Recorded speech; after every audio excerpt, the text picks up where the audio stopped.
चलिए हम लोग देखेंगे आज क्लास 9 का 6.2 का क्वेश्चन नंबर 6। ठीक है, दिया हुआ है आकृति में दो समतल दर्पण है। ठीक है,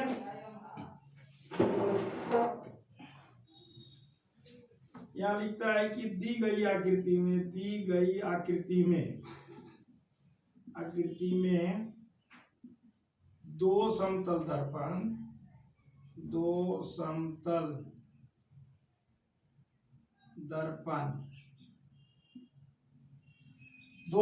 दर्पण क्या क्या है, P और Q है। पी क्यू तथा RS है। ठीक, PQRS है जो एक दूसरे के समांतर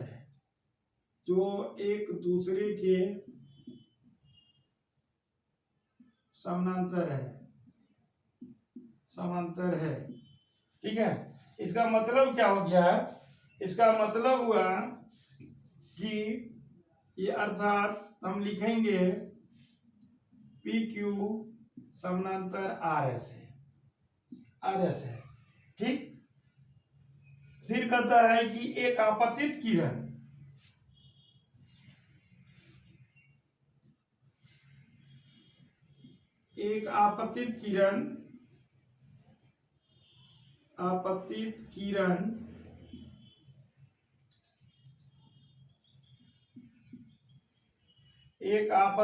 किरण AB परावर्तित होकर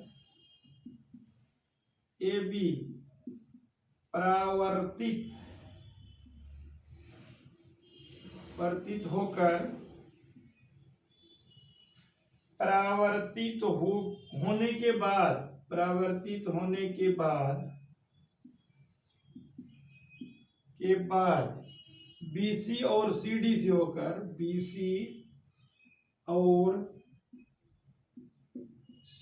से होकर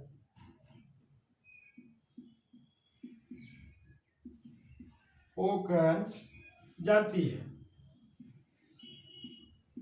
है। अब सिद्ध करना है, क्या सिद्ध करना है?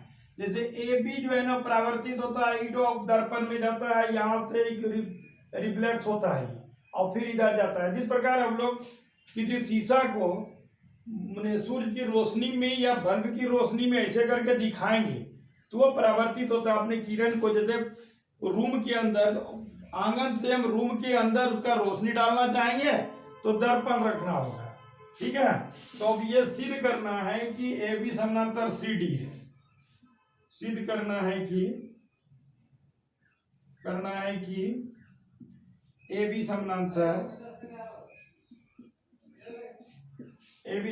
CD है। अब रचना ले लीजिए। रचना में यहां से एक लंब जाएगा ऐसे और एक यहां से। ठीक है, तो अब ये है ना, ये BN ले लेते हैं और CM। ठीक है, रचना में लेंगे, क्या लेंगे हम? BN लंब PQ पर तथा CM लंब RS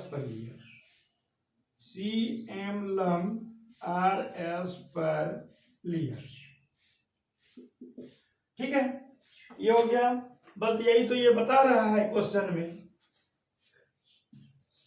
अब हम लोग क्या करना है, चूंकि अब जैसे देखिए ये लंब ले लिए इतना, तो यहां पर लेना है कि BN लंब PQ पर है, BN लंब PQ पर है और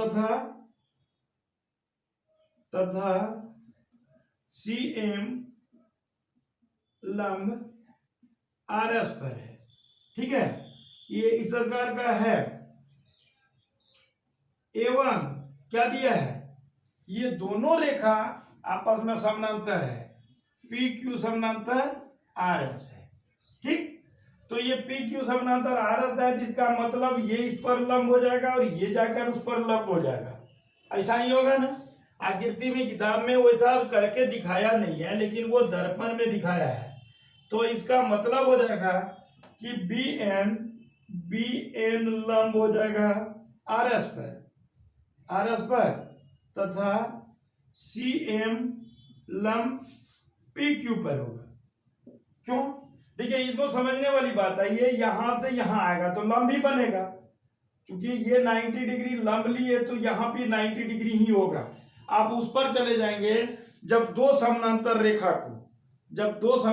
रेखा को कोई तीसरी रेखा प्रतिच्छेद करती है तो क्या होता है, एक ही ओर के अंतःकोणों का योग संपूरक होता है।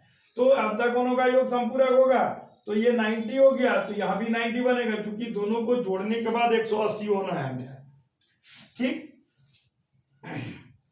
तो आगे क्या करना है इसमें, अब सीधा हमको कर देना है कि अब जैसे कि इसमें से हमको लेके चलना होगा, जैसे कि एक ले लिया, इसको कौन 2 3 और 4 ले लेंगे।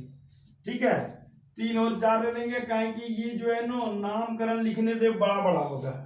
ये कौन, जैसे कि ये 1 हो जाएगा, 2 होगा, 3 होगा, ये 4 हो गया। ठीक, तो अब यदि कि वो क्या नियम बता रहा है इसमें, यहां से आएंगे, इसमें बता रहा है नियम, तो इस प्रकार क्या बनेगा मेरा यहां, तो एकांतर अंतर यदि ये लंब हो जाता है तो ये और ये बराबर होगा, कौन 2 बराबर कौन 3 आ सकता है। ठीक है, तो इस प्रकार में यदि यहां पर हो जाता है तो इसमें क्या बन जाएगा मेरा, इसमें बनेगा बी एन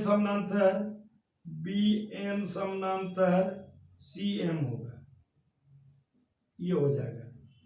ठीक, यदि बी एन समानांतर सी एम हो गया तो बीसी तिर्यक रेखा होगा, तो बीसी तिर्यक रेखा होगा, क्या करेंगे, तो अब यहां लिखते हैं, अब बी एम समानांतर बी एन है, बी एम नहीं, बी एन समानांतर सी एम है, जिसका तिर्यक रेखा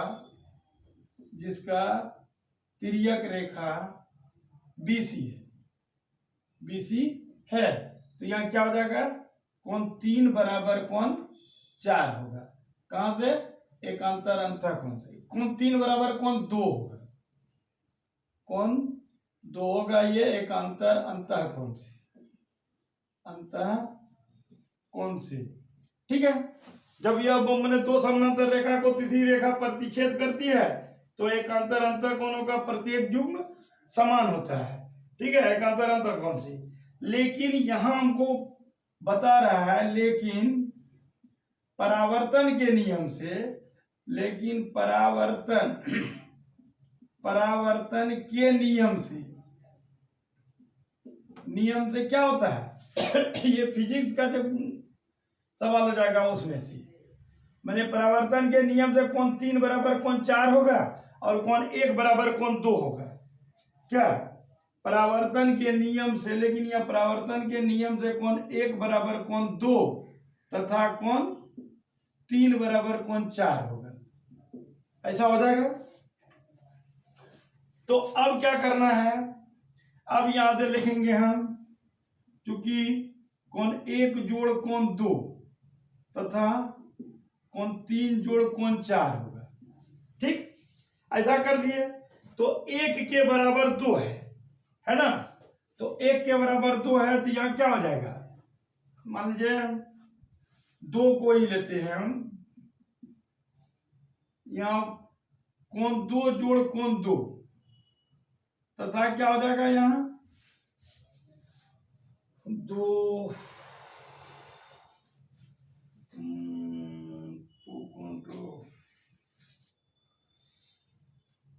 तथा किसको ले लेंगे, या कौन 3 प्लस कौन 3 आ जाएगा, तो यह 2 कौन 2 तथा 2 कौन 3 हो गया, ये हो गया। तो ये तो हमारा पहले से बराबर है 2 और 3। ठीक है, तो 2 और 3 बराबर है तो इसका मतलब क्या हो जाएगा, ये 2 और 3 बराबर पहले से है यहाँ एक अंतर अंतर कौन सा समुकरण 1 से हो जाएगा, तो यहाँ 2 कोण 2 इक्वल टू 2 कोण 3 हो गया, ये समीकरण 1 से दोनों ओर जो है ना वो कर देने के बाद ये हो गया, इतना हो गया समीकरण 1 से। तो अब क्या करना होगा, तो यहां पर चला आएगा, फिर यहाँ घूम के कोण 1 प्लस कोण 2 एंगल 2 इक्वल टू कोण 3 प्लस कोण, इसको ये 2 प्लस 2 दिखाना है और 3 प्लस 3, यह हो जाएगा 1 प्लस 2 और इक्वल टू कोण 3 प्लस कोण 4, क्योंकि ये हमको पता है कि 1 के इसमें तो इसी को तो लेके गए थे, इसको फिर कर दिए। अब 1 प्लस 2 क्या हो जाएगा मेरा, 1 प्लस 2 हो जाएगा angle D B C D और यहाँ angle A B C, angle A B C जो एकांतर अंतःकोण है, जो एकांतर अंतःकोण बनाता है अतः क्या हो जाएगा, ए बी समानांतर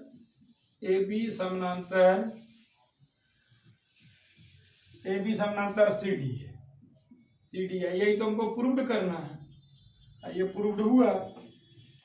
ठीक है, मैंने इसमें और डालना है कि जो एकांतर अंतःकोण बनाता है जिसका तिर्यक रेखा बीसी है, बनाता है जिसका तिर्यक रेखा बीसी है। ठीक है, इधर ए बी समानांतर सी डी है, ये प्रूव हो जाएगा, यही प्रूव होना था। ठीक, अब देखेंगे इसको अच्छा से समझने का प्रयास करेंगे, लाइक करेंगे, शेयर करेंगे, समझ में नहीं आएगा तो कमेंट करेंगे। ठीक।